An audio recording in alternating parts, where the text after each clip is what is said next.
তো বন্ধুরা, আজকে বিভিন্ন বিষয়ের গবেষণা। প্রথমে গবেষণা, তারপর বিষয়। অ্যানাটমি মানব শরীর, অ্যারোনটিক্স উড়োজাহাজ, অ্যাগ্রোবায়োলজি উদ্ভিদ জীবন, অ্যাগ্রোস্টোলজি ঘাস, অ্যান্থোলজি ফুল, অ্যানথ্রোপোলজি ম্যানকাইন্ড নৃতত্ত্ব, অ্যাস্ট্রোলজি জ্যোতিষ, অ্যাস্ট্রোনমি হেভেনলি বডিজ মহাকাশ, অ্যানিমোলজি বাতাস, বায়োকেমিস্ট্রি রাসায়নিক যৌগ, কার্টোগ্রাফি মানচিত্র, অঙ্কোলজি মূলত শাখা ঝিনুক বিষয় সংক্রান্ত,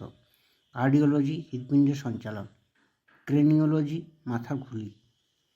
ক্রোনোবায়োলজি জীবনকাল সংক্রান্ত বিজ্ঞান, সাইটোলজি কোষ, ড্যাকটিলোলজি আঙুলের ছাপ, ডেন্ড্রোলজি উদ্ভিদ, ডার্মাটোলজি ত্বক, ইকোলজি পরিবেশ, এন্টোমোলজি পতঙ্গ, ইথিওলজি জীবজন্তুর আচরণ, গ্যারেন্টোলজি বার্ধক্যজনিত ক্রিয়াকলাপ বিষয়ক, হেপাটোলজি লিভার,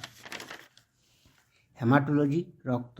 হলোগ্রাফি ত্রিমাত্রিক ছবি, মেলাকোলজি মলিকুলাস, মাইক্রোবায়োলজি আদ্য প্রাণীসহ অণুজীব বিষয়ক, মাইকোলজি ছত্রাক ফাঙ্গাস, ইস্টিওলজি মাছ, নেফ্রোলজি কিডনি, নিউরোলজি নার্ভ, নসোলজি রোগের শ্রেণীবিভাগ, অডন্টোলজি দাঁত, অলজি ডিম, অপথ্যালমোলজি চোখ, অর্নিথোলজি পক্ষী, অস্টিওলজি হাড়, অটোলজি কান, নিউমিসম্যাটোলজি মুদ্রা, প্যালেন্টোলজি জীবাশ্ম, phycology algae, phonetics speech sound, seismology ভূমিকম্প, সেরিকালচার পশম, টক্সিকোলজি বিষ, টেক্সোনমি শ্রেণীবিভাগ,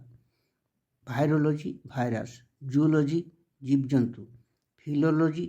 ভাষাবিদ, অঙ্কোলজি টিউমার, অ্যারোনমি পৃথিবী, পেডোলজি মাটি,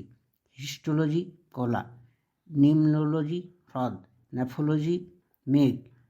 ডেমোগ্রাফি জনসংখ্যা, নিওলজি নতুন শব্দ, বায়োলজি জীববিদ্যা, হাইড্রোলজি জল,